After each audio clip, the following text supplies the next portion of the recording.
Hi, thank you for joining our summer reading program. Today we're reading The Adventures of Tom Sawyer by Mark Twain. The first 3 chapters are included. Join us each week to listen further to The Adventures of Tom Sawyer. Please, if you want to illustrate, send your pictures in to us at Dawson Public Library, Minnesota, or any of the other local libraries, Canby or Madison, and we'll add your illustrations to the movie clip. Enjoy! The Adventures of Tom Sawyer by Mark Twain. Chapter 1. Tom! No answer. Tom! No answer. What's gone with that boy, I wonder? You, Tom! No answer. The old lady pulled her spectacles down and looked over them about the room. Then she put them up and looked under them. She seldom or never looked through them, for a small thing as a boy. They were her state pair, the pride of her heart. They were built for style, not service. She could have seen through a pair of stove lids just as well. She looked perplexed for a moment and then said, not fiercely, but still loud enough for the furniture to hear, "Well, I lay if I get hold of you, I'll—" She did not finish, for by this time she was bending down and punching under the bed with the broom, and so she needed breath to punctuate the punches with. She resurrected nothing but the cat. I never did see the beat of that boy. She went to open the door and stood in it and looked out among the tomato vines and gypsum weeds that constituted the garden. No Tom. So she lifted up her voice at an angle calculated for distance and shouted, "You, Tom!" There was a slight noise behind her, and she turned just in time to seize a small boy by the slack of his roundabout and arrest his flight. "There, I might have thought of that closet. What you been doing in there?" "Nothing." "Nothing? Look at your hands and look at your mouth. What is that truck?" "I don't know, Aunt." "Well, I know. It's jam. That's what it is. 40 times I've said if you don't let that jam alone, I'd skin you. Hand me that switch." The switch hovered in the air. The peril was desperate. "My, look behind you, Aunt." The old lady whirled around and snatched her skirts out of danger. The lad fled in an instant, scrambled up the high board fence, and disappeared over it. His Aunt Polly stood surprised a moment and then broke into a gentle laugh. "Hang the boy, can't I never learn anything? Ain't he played me tricks enough like that for me to be looking out for him by this time? But old fools is the biggest fools there is. Can't learn an old dog new tricks, as the saying is. But my goodness, he never plays them alike. 2 days, and how is a body to know what's coming? He appears to know just as long as he can torment me before I get my dander up. He knows if he can make out to put me off for a minute or make me laugh, it's all down again and I can't hit him a lick. I ain't doing my duty by that boy, and the Lord's truth, goodness knows. Spare the rod and spoil the child, as the good book says. I'm a laying up sin and suffering for both of us, I know. He's full of the old scratch, but laws me, he's my own dead sister's boy, and poor thing, I ain't got the heart to lash him, somehow. Every time I let him off, my conscience does hurt me so, and every time I hit him with my old heart most breaks. Well, oh well. Man that is born of woman is of few days and full of trouble, as the scripture says, and I reckon it's so. He'll play hooky this evening, for I'll just be obliged to make him work tomorrow to punish him. It's mighty hard to make him work Saturdays when all the boys is having holiday, and he hates to work more than he hates anything else. But I've got to do some of my duty by him, or I'll be the ruination of that child. Tom did play hooky, and he had a very good time. He got back home barely in season to help Jim, a small colored boy, saw next day's wood and split the kindlings before supper. At least he was there in time to tell his adventure to Jim, while Jim did 3/4 of the work. Tom's younger brother, or rather half-brother, Sid, was already through with his part of the work, picking up chips, for he was a quiet boy and had no adventurous, troublesome ways. While Tom was eating his supper and stealing sugar as opportunity offered, Aunt Polly asked him questions that were full of guile and very deep, for she wanted to trap him into damaging revealments. Like many other simple-hearted souls, it was her pet vanity to believe she was endowed with a talent for dark, mysterious diplomacy, and she loved to contemplate her most transparent devices as marvels of low cunning. She said, "Tom, it was middling warm at school, wasn't it?" "Yes'm." "Powerful warm, warn't it?" "Yes'm." "Didn't you want to go in a swimming, Tom?" A bit of scare shot through Tom, a touch of uncomfortable suspicion. He searched Aunt Polly's face, but it told him nothing. So he said, "No, well, not very much." The old lady reached out of her hand and felt Tom's shirt and said, "But you ain't too warm now, though." And it flattered her to reflect that she had discovered that the shirt was dry without anybody knowing that was what she had in her mind. But in spite of her, Tom knew where the wind lay now, so he forestalled what might be the next move. Some of us pumped on our heads. Mine's damp, you see." Aunt Polly was vexed to think she had overlooked that bit of circumstantial evidence and missed a trick. Then she had a new inspiration. "Tom, you didn't have to undo your shirt collar where I sewed it to pump on your head, did you? Unbutton your jacket?" The trouble vanished out of Tom's face, and he opened his jacket. His shirt collar was securely sewed. "Bother. Well, go along with you. I'd make sure you played hooky and been a-swimmin', but I forgive you, Tom. I reckon you're kind of a singed cat, as the saying is. Better you look this time." She was half sorry her sanctity had miscarried and half glad that Tom had stumbled into obedient conduct for once. But Sidney said, "Well, now, if I didn't think you sewed his collar with white thread, but it's black." "Why, I did sew it with white, Tom." But Tom did not wait for the rest as he went out the door and said, "Siddy, I'll lick you for that." In a safe place, Tom examined 2 large needles that were thrust into his lapels of his jacket and thread bound with them. One needle carried white thread and the other black. He said, "She'd never noticed if it hadn't been for Sid. Confound it! Sometimes she sews with white, sometimes she sews with black. I wish to Jiminy she'd stick with one or the other. I can't keep the run of 'em. But I bet I'll lamb Sid for that. I'll learn him." He was not the model boy of the village. He knew the model boy was very well, though, and loathed him. Within 2 minutes, or even less, he had forgotten all his troubles, not because his troubles were one whit less heavy and bitter to him than a man's are to a man, but because a new and powerful interest bore them down and drove them out of his mind for the time. Just as a man's misfortunes are forgotten in excitement of new enterprises, this new interest was valued novelty in whistling, which he had just acquired from a Negro, and he was suffering to practice it undisturbed. It consisted in a peculiar bird-like turn, a sort of liquid warble, produced by touching the tongue to the roof of the mouth on short intervals in the midst of the music. The reader probably remembers how to do it, if he has ever been a boy. Diligence and attention soon gave him the knack of it, and he strode down the street with his mouth full of harmony and his soul full of gratitude. He felt as an astronomer feels who had discovered a new planet. No doubt, as far as strong, deep, unalloyed pleasure is concerned, the advantage was with the boy, not the astronomer. The summer evenings were long. It was not dark yet. Presently, Tom checked his whistle. A stranger was before him, a boy a shade larger than himself.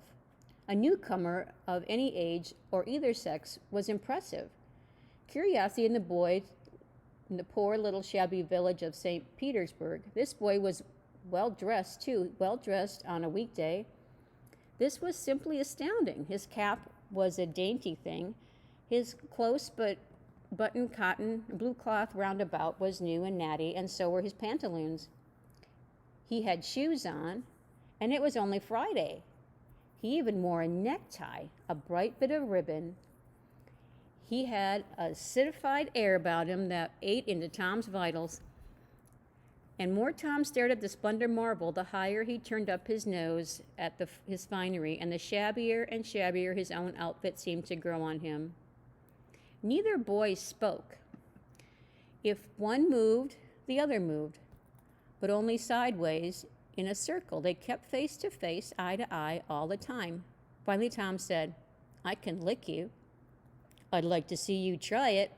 "Well, I can do it." "No, you can't either." "Yes, I can." "No, you can't." "I can." "You can't." "Can." "Can't." An uncomfortable pause. Then Tom said, "What's your name?" "'Tisn't any of your business, maybe."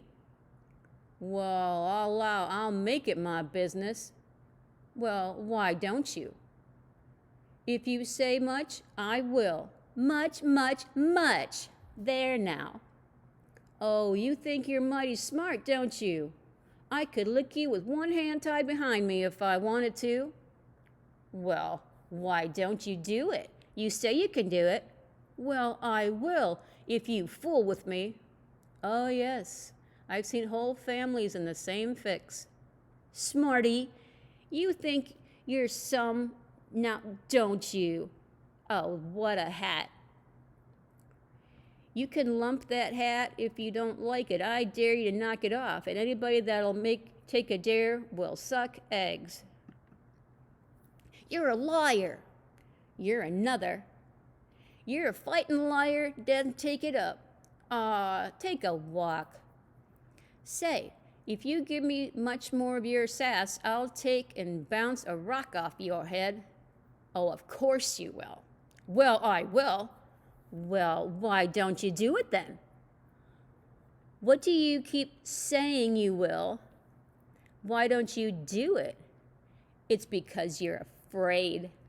"I ain't afraid." "You are." "I ain't." "You are." Another pause and more eyeing and sidling around each other.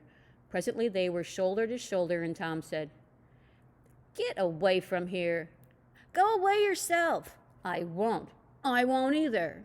So they stood, each with a foot placed at an angle as to brace, and both shoving with might and main and glowering at each other with hate. But neither could get an advantage. After struggling till both were hot and flushed, each relaxed his strain with watchful caution, and Tom said, "You're a coward and a pup. I'll tell my big brother on you, and he'll thrash you with his little finger, and I'll make him do it too." "What do I care for your big brother? I've got a brother that's bigger than he is, and what's more, he can throw him over that fence too." Both brothers were imaginary. "That's a lie." "Your saying so don't make it so." Tom drew a line in the dust with his big toe and said, "I dare you to step over that, and I'll lick you till you can't stand up. Anybody that'll take a dare will steal sheep." The new boy stepped over promptly and said, "Now you said you'd do it. Now let's see you do it." "Don't crowd me now. You better look out." "Well, you said you'd do it. Why don't you do it?" "By jingo, for 2 cents, I will." The new boy took 2 broad coppers out of his pocket and held them out with derision. Tom struck them to the ground. In an instant, both boys were rolling and tumbling in the dirt, gripped together like cats, and for the space of a minute they tugged and tore at each other's hair and clothes, punched and scratched each other's nose, and covered themselves with dust and glory. Presently the confusion took form, and through the fog of battle Tom appeared, seated astride the new boy and pounding him with his fist. "Holler enough," he said. The boy only struggled to free himself. He was crying, mainly from rage. "Holler enough. the pounding went on. At last the stranger got out a smothered, "Enough!" and Tom let him up and said, "Now, that'll learn ya. Better look out who you're fooling with next time." The new boy went off brushing the dust from his clothes, sobbing and snuffling and occasionally looking back and shaking his head and threatening what he would do to Tom the next time he caught him out. To which Tom responded with jeers and started off in high feather, and as soon as his back was turned, the new boy snatched up a stone and threw it and hit him between the shoulders, and then turned tail and ran like an antelope. Tom chased the traitor home and thus found out where he lived. He then held a position at the gate for some time, daring the enemy to come outside, but the enemy only made faces at him through the window and declined. At last the enemy's mother appeared and called Tom a bad, vicious, vulgar child and ordered him away. So he went away, but he said he'd load to lay for that boy. He got home pretty late that night, and when he climbed cautiously in the window, he uncovered an ambuscade in person of his aunt, and when she saw the state of his clothes were in her resolution to turn his Saturday holiday into captivity at hard labor became adamantine in its firmness. End of chapter 1. Chapter 2.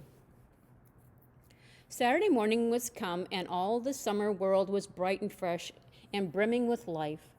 There was a song in every heart, and if the heart was young and the music issued at its lips were the... Oh, hang on a second. I'm going to stop this one.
Chapter 3. Tom presented himself before Aunt Polly, who was sitting by an open window in a pleasant rearward apartment, which was a bedroom, breakfast room, dining room, and library combined. The balmy summer air and the restful quiet, the odor of the flowers and the drowsing murmur of the bees had their effect, and she was nodding over her knitting, for she had no company but the cat, and it was asleep on her lap. Her spectacles were propped up on her gray forehead for safety, and she thought that of course Tom had deserted long ago, and she wondered at seeing him place himself in her power again in this intrepid way. He said, "Mayn't I go and play now, Aunt?" "What, already? How much you got done?" "It's all done, Aunt." "Tom, don't lie to me. I can't bear it." "It ain't, Aunt. It is all done." Aunt Polly placed small trust in such evidence. She went out to see for herself, and she would have been content to find 20% of Tom's statement true. When she found the entire fence whitewashed, and not only whitewashed, but elaborately coated and recoated, and even a streak added to the ground, her astonishment was almost unspeakable. She said, "Well, I never. There's no getting around it. You can work when you're mind to, Tom." And then she diluted the compliment by adding, "But it's powerful seldom you're a mind to. I'm bound to say, well, go along and play, but mind you get back sometime in a week or I'll tan you." She was so overcome by the splendor of his achievement that she took him to the closet and selected a choice apple and delivered it to him, along with an improving lecture upon the added value and flavor the treat took to itself when it came without sin, through virtuous effort. And while she closed with a happy scriptural flourish, he hooked a donut. Then he skipped out and saw Sid just starting up the outside stairway that led to the back rooms in the second floor. Clods were handy, and the air was full of them in a twinkling. They raged around Sid like a hailstorm. Before Aunt Polly could collect her surprised faculties and sally to the rescue, 6 or 7 clods had taken personal effect, and Tom was over the fence and gone. There was a gate, but as a general thing, he was too crowded for time to make use of it. His soul was at peace now that he had settled with Sid for calling attention to his black thread and getting him into trouble. Tom skirted the block and came around into a muddy alley that led by the back of his aunt's cow stable. He presently got safely behind the reach of the capture and punishment and hastened toward the public square of the village, where 2 military companies of boys had met for conflict, according to previous appointment. Tom was general of one of those armies, Joe Harper, a bosom friend, general of the other. These 2 commanders did not condescend to fight in person, that being better suited to the still smaller fly, but sat together on an eminence and conducted the field operations by orders delivered through aides de camp. Tom's army won a great victory after a long and hard-fought battle. Then the dead were counted, prisoners exchanged, and the terms of the next disagreement agreed upon, and the day for the necessary battle appointed, after which the armies fell into line and marched away, and Tom turned homewards alone.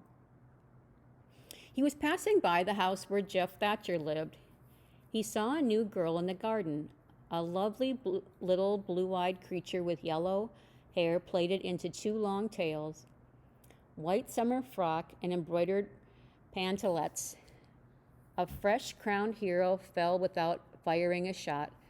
A certain Amy Lawrence vanished out of his heart and left not even a memory of her behind. He had thought he loved her to distraction. He had regarded his passion as adoration, and behold, it was only a poor little evanescent particularity. He had been months winning her, and she confessed hardly a week ago that he had been the happiest and proudest boy in the world only 7 short days, and here, in one instant of time, she had gone out of his heart like a casual stranger whose visit is done. He worshipped this new angel with furtive eye until he saw that she had discovered him. Then he pretended he did not know she was present and began to show off in all sorts of absurd boyish ways in order to win her admiration. He kept up this grotesque foolishness for some time, but by and by, while he was in the midst of some dangerous gymnastic performances, he glanced aside and saw the little girl was wending her way toward the house. Tom came up to the fence and leaned on it, grieving and hoping she would tarry yet a while longer. She halted a moment on the steps and then moved toward the door. Tom heaved a great sigh as she put her foot on the threshold, but his face lit up right away, for she tossed a pansy over the fence a moment before she disappeared. The boy ran around and stopped within a foot or 2 of the flower, then shaded his eyes with his hand, began to look down the street as if he had discovered something of interest going on in that direction. Presently he picked up a straw and began trying to balance it on his nose, with his head tilted far back.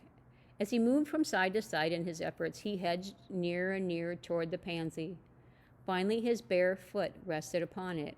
His pliant toes closed upon it, and he hopped away with the treasure and disappeared around the corner. But only for a minute, only while he could button the flower inside his jacket next to his heart, or next his stomach, possibly, for he had not much posted in anatomy, and not hypocritical anyway. He returned now and hung about the fence till nightfall, showing off as before, But the girl never exhibited herself again, though Tom comforted himself a little with the hope that she had been near some window meantime and been aware of its attentions. Finally, he strode home reluctantly, with his poor head full of visions. All through supper, his spirits were high, that his aunt wondered what had got into that child. He took a good scolding about clodding Sid, and did not seem to mind it at the least. He tried to steal sugar under his aunt's very nose and got his knuckles rapped for it. He said, "Aunt, you don't whack Sid when he takes it." "Well, Sid don't torment a body the way you do. You'd be always in the sugar if I weren't watching you." Presently she stepped into the kitchen, and Sid, happy in his immunity, reached for the sugar bowl, a sort of glorying over Tom which was well nigh unbearable. But Sid's fingers slipped and the bowl dropped and broke. Tom was in ecstasies, in such ecstasies that he even controlled his tongue and was silent. He said to himself that he would not speak a word, even when his aunt came in, but would sit perfectly still till she asked who did the mischief, and then he would tell, and there would be nothing so good in the world as to see that pet model catch it. He was brimful of exultation that he could hardly hold himself when the old lady came back and stood above the wreck, discharging lightnings of wrath from her spectacles. She said to himself, "Now it's coming," and the next instant he was sprawled on the floor. The potent palm was uplifted to strike again when Tom cried out, "Hold on! Now what are you belting me for? Sid broke it." Aunt Polly paused, perplexed, and Tom looked for her healing pity. But when she got her tongue again, she only said, "Humph! Well, you didn't get a lick amiss, I reckon. You been into some other audacious mischief when I wasn't round, like enough." Then her conscience reproached, and she yearned to say something kind and loving. But she judged that this would be construed into confession that she had been in the wrong, and discipline forbade that. So she kept silence and went about her affairs with a troubled heart. Tom sulked in the corner and exalted his woes. He knew that in her heart his aunt was on her knees to him, and he was morosely gratified by the consciousness of it. He would hang out no signals, he would not take notice of none. He knew that the yearning glance fell upon him, and now and then through a film of tears, but he refused recognition of it. He pictured himself lying sick unto death, and his aunt bending over him, beseeching one little forgiving word. But he would turn his face to the wall and die with that word unsaid. Ah, how would she feel then? And she pictured himself brought home from the river dead, with his curls all wet and his sore heart at rest. How she would throw herself upon him, and how her tears would fall like rain, and her lips prayed God to give her back her boy, and she would never, never abuse him any more. But he would lie there cold and white and make no sign, a poor little sufferer whose griefs were at an end. He so worked upon his feelings with the pathos of those dreams that he had to keep swallowing. He was so like to choke, and his eyes swam a blur of water, which overflowed when he winked and ran down and trickled from the end of his nose. And such a luxury to him was this petting of his sorrows that he could not bear to have any worldly cheeriness or any grating delight intrude upon it. It was too sacred for such contact, and so, presently, when his cousin Mary danced in, all alive with joy of seeing home again after an age-long visit of the week to the country, he got up and moved in clouds and darkness. Out at the door, she thought, brought song and sunshine in the other. He wandered far from the accustomed haunts of boys. He sought desolate places that were in harmony with his spirit. A log raft in the river invited him. He seated himself on the edge and contemplated the dreary vastness of the stream, wishing the while that he could only be drowned all at once and unconsciously, without undergoing the uncomfortable routine devised by nature. Then he thought of his flower. He got it out, rumpled and wilted, and it mightily increased his dismal felicity. He wondered if she would pity him if she knew. Would she cry and wish that she had a right to put her arms around his neck and comfort him? Or would she turn coldly away like all the hollow world?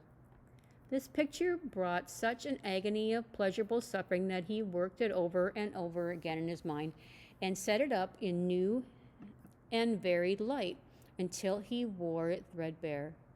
At last he rose up, sighing, and departed in the darkness. About 9:30 or 10 o'clock, he came along the deserted street to where the adored unknown lived. He paused a moment. No sound fell upon his listening ear. A candle was casting a dull glow upon the curtain of a second-story window. Was a sacred presence there? He climbed the fence, threaded his stealthy way through the plants till he stood under that window. He looked up at it long and with emotion. Then he laid down on the ground under it, disposing himself upon his back, with his hands clasped upon his breast and holding his poor wilted flower. And thus he would die, out in the cold world, with no shelter over his homeless head, no friendly hand to wipe the death damps from his brow, no loving face to bend pityingly over him when the great agony came.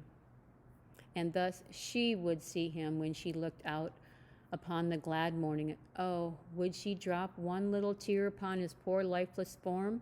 Would she heave one little sigh to see a bright young life so rudely blighted, so untimely cut down?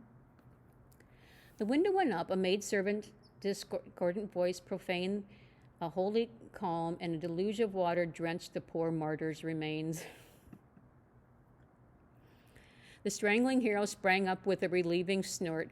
There was a whiz of a missile in the air, mingled with a murmur, curse, and a sound as shivering glass followed. A small, vague form went over the fence and shot away in the gloom. Not long after, as Tom, all undressed for bed, was surveying his drenched garments by the light of a tallow dip, Sid woke up, but if he had any dim idea of making any reference to illusions, he thought better of it and held his peace, for there was danger in Tom's eyes. Tom turned in without added vexation of prayers, and Sid made mental note of the omission. End of chapter 3.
Chapter 2.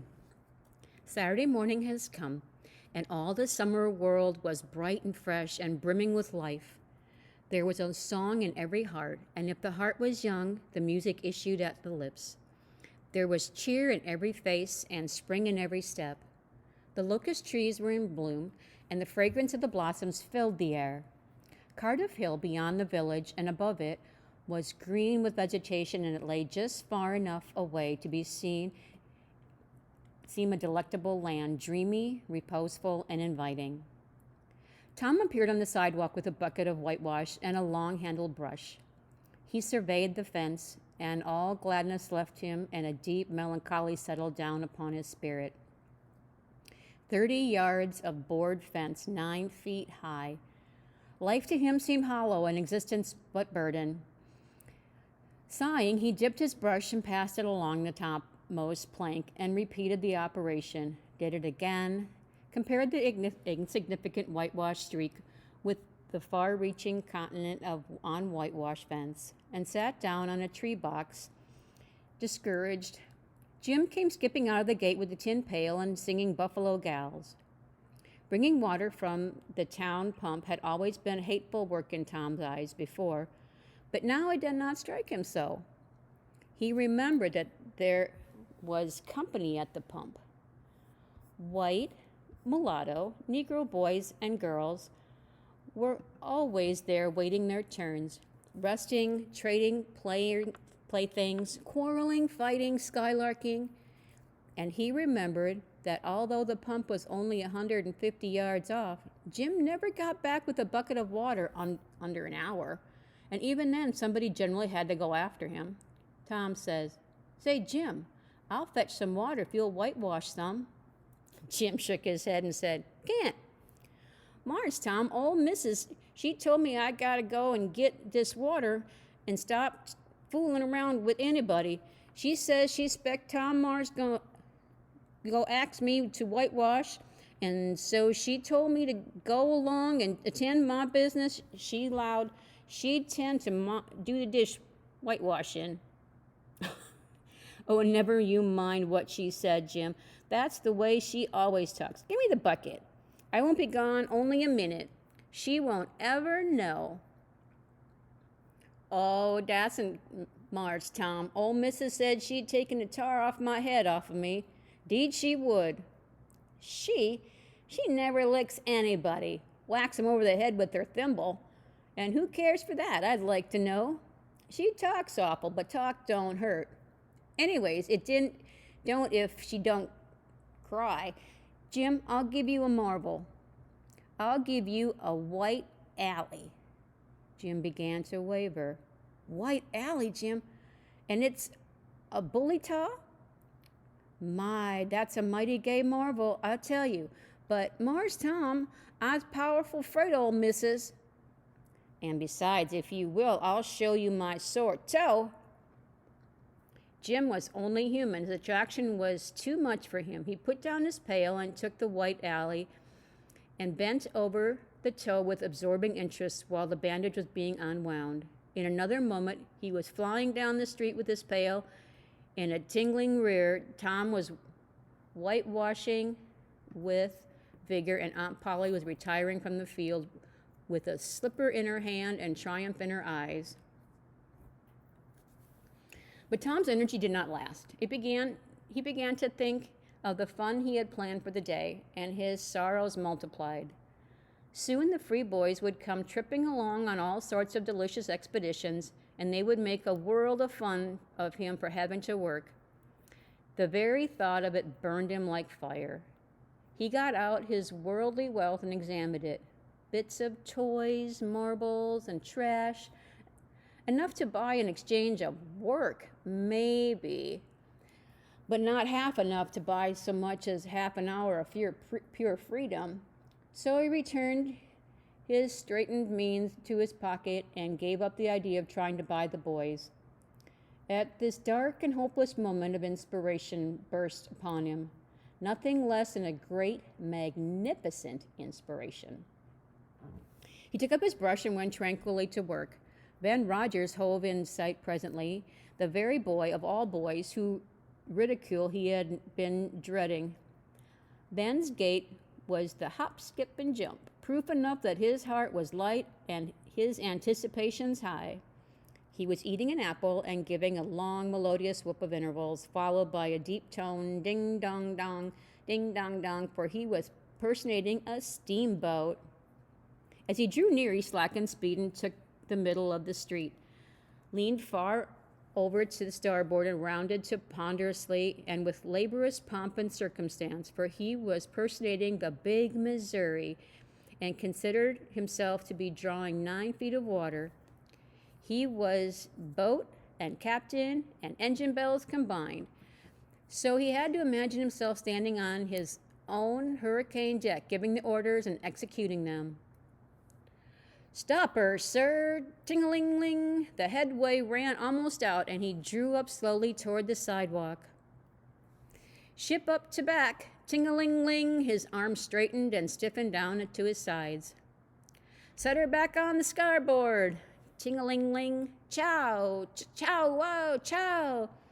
His right hand, meantime, describing stately circles, for it was representing a 40-foot wheel. Let her go back on the landboard. Ting-a-ling-ling, chow, chow, chow. His left hand began to describe circles. Stop the starboard. Ting-a-ling-ling, stop the larboard. Come ahead on starboard, stop her. Lay your outside turn over slow. Ting-a-ling-ling, chow, wow, wow. Get out that headline, lively now. Come out with your spring line. What are you about there? Take a turn around that stump with the bite of it. Stand on the stage now, let her go. Done with the engine, sir. Ting-a-ling-ling, shh, shh, shh. Tom went on whitewashing, paid no attention to the steamboat. Ben stared at a moment and then said, Hi, hi, you're up a stump, ain't you? No answer. Tom surveyed his last touch with the eye of an artist. Then he gave his brush another gentle sweep and surveyed the results. As before, Ben ranged up alongside him. Tom's mouth watered for the apple, but he stuck to his work. Ben said, Hello, old chap. You gotta work, eh? Tom wheeled subtly and said, Why, it's you, Ben. I weren't noticing. Say, I'm going a swimming, I am. Don't you wish you could? But of course you'd rather work, wouldn't you? Of course you would. Tom contemplated the boy a bit and said, What do you call work? Why, ain't that work? Tom resumed his whitewashing and answered carelessly, Well, maybe it is and maybe it ain't. All I know is it suits Tom Sawyer. Oh, come now, you don't mean to let on that you like it. The brush continued to move. Like it? Well, I don't see why I ought to like it. Does a boy get a chance to whitewash a fence every day? That put the thing in a new light. Ben stopped nibbling his apple. Tom swept his brush daintily back and forth, stepped back to note the effect, and added a touch here and there. Criticized the effort again. Ben watching every move and getting more and more interested, more and more absorbed.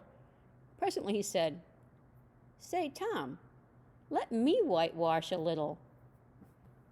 Tom considered, was about to consent, but he altered his mind. No, I reckon it wouldn't hardly do, Ben. You see, Aunt Polly's awful particular about this fence. Right here on the street, you know. But if it was back in the back fence, I wouldn't mind, and she wouldn't. Yeah, she's awful particular about this fence. It's got to be done very careful. I reckon there ain't one boy in 1,000, maybe 2,000 that can do it the way it's got to be done. No, is that so? Oh, come on, let me just try. Only just a little? I'd let you if you was me, Tom.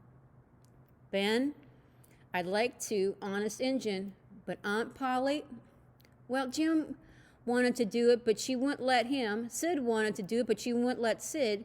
Now, don't you see how I'm fixed? If you was to tackle this fence and anything was to happen to it, shucks, I'll be careful. Now let me try. Say, I'll give you the core of my apple. Well, no, Ben, no, don't. I'm afeard. I'll give you all of it. Tom gave up the brush with reluctance in his face, all gritty in his heart. And while the late steamer Big Missouri worked and sweated in the sun, the retired artist sat on a barrel in the shade close by, dangling his legs, munched his apple, and planned the slaughter of more innocents. There was no lack of material. Boys happened along every little while. They came to jeer, but remained to whitewash. By the time Ben was fagged out, Tom was traded to the next chance to Billy Fisher for a kite in good repair. And when he played out, Johnny Miller bought in for a dead rat and a string to swing it with, and so on, hour after hour. And when the middle of the afternoon came, from being a poor, poverty-stricken boy in the morning, Tom was literally rolling in wealth. He had beside the thing he mentioned 12 marbles, part of a Jew's harp, a piece of blue bottle glass to look through, a spool cannon, a key that wouldn't unlock anything, a fragment of chalk, a glass stopper of a decanter, a tin soldier, a couple of tadpoles, 6 firecrackers, a kitten with only one eye, a brass doorknob, a dog collar, but no dog, the handle of a knife, 4 pieces of orange peel, and a dilapidated old window sash. He had had a nice, good, idle time all the while. Plenty of company, and the fence had 3 coats of whitewash on it. If he hadn't run out of whitewash, he would have bankrupted every boy in the village. Tom said to himself that was not such a hollow world after all. He had discovered a great law of human action without knowing it, namely, that in order to make a man or a boy covet a thing, it is only necessary to make the thing difficult to attain. If he had been a great wise philosopher like the writer of this book, he would now have comprehended that work consisted of whatever a body is obliged to do, and that play consists of whatever a body is not obliged to do. And this would help him to understand why constructing artificial flowers and performing on a treadmill is work, while rolling 10 pins or climbing Mont Blanc is only amusement. There were wealthy gentlemen in England who drive 4-horse passenger coaches 20 or 30 miles on a daily line in the summer because the privilege cost them considerable money.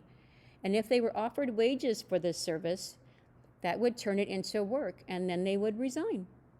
The boy mused a while over the substantial change which had taken place in his worldly circumstance, and then wended toward the headquarters to report.